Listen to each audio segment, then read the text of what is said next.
Good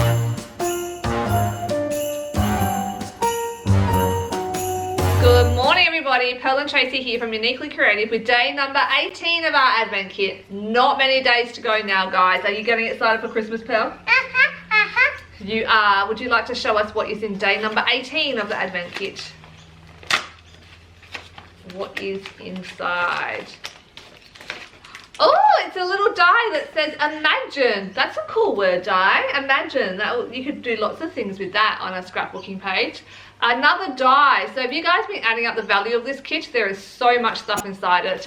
It's not one of these Advent kits where you're just paying for the packaging. You are getting really good quality products that are way more value than you ever would pay for the kit.